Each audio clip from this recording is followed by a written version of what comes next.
young guys, they just thinking about going to the bars, meeting girls, and have a girlfriend. But I think about how will I expose the ISIS, how will I will make the world notice of my city. To be an activist inside the city of Raqqa without the knowledge of ISIS, it will take you to death. Over the last year, Abu Ibrahim al-Raqqawi has had one of the most dangerous jobs in the world. He is one of the founders of the group Raqqa is being slaughtered silently. Together with 15 other activists, he has spent the last year secretly documenting the harsh reality of life inside Raqqa,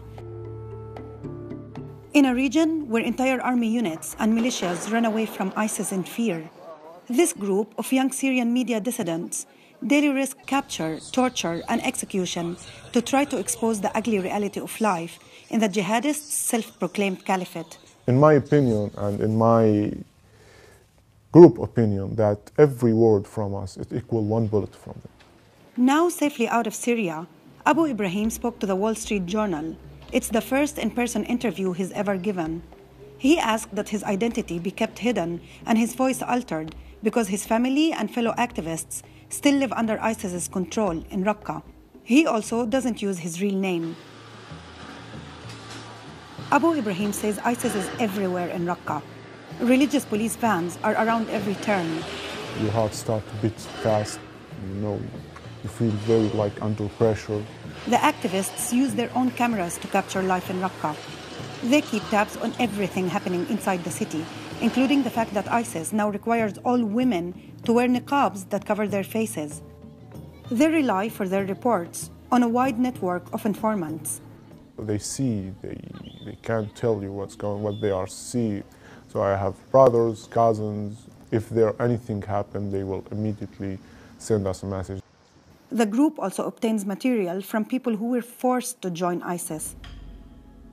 In early January, Abu Ibrahim reported about rumors he heard from ISIS fighters that Jordanian pilot Mu'adh al-Kasasbi had been burned alive. This was a month before ISIS shocked the world by releasing video of the execution. Jordanian state television is also now reporting the execution took place around the same time Abu Ibrahim first reported it. One of the things that Abu Ibrahim does is to try to help map out ISIS's activities in the city by tracking where he thinks executions of hostages take place and where ISIS houses some of its operations. The activists also take pictures of executions and their bloody aftermath. One of the activists' biggest fears in Raqqa is Al-Khansa Brigade. These are women who spy on residents from under their black niqabs. It's impossible to tell who among them is an ISIS informant and who isn't. The Al-Khansa Brigade is on the hunt for people like Abu Ibrahim. They ask to split our bloods in the streets. They say, if you found anyone, kill him and you will not be judged. You will be free. This is a good thing.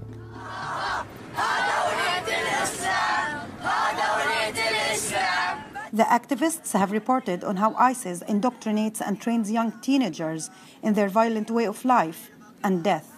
These children are now like a time bomb for the ISIS. They can do what they want to do in that children. So if they say to these children, kill that woman or kill that man or make a suicide attack, they will make it without blink.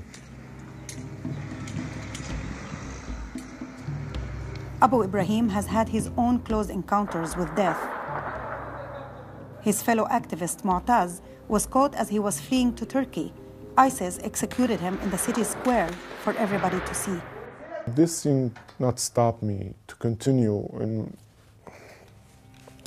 in my work and my friends' work. I'm sorry.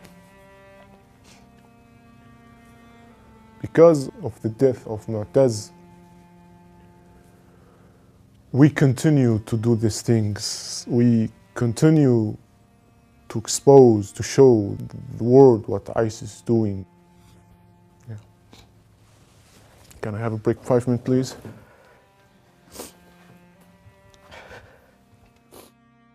When he sat back down in his chair, he sounded as determined as ever. I will say to them from here, and I'm sure they will see the video, they try everything to stop us, but we will not stop. We are still fighting, and in the end, I think we will win.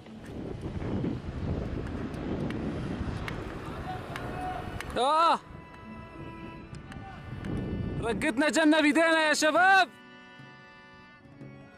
يلا يلا.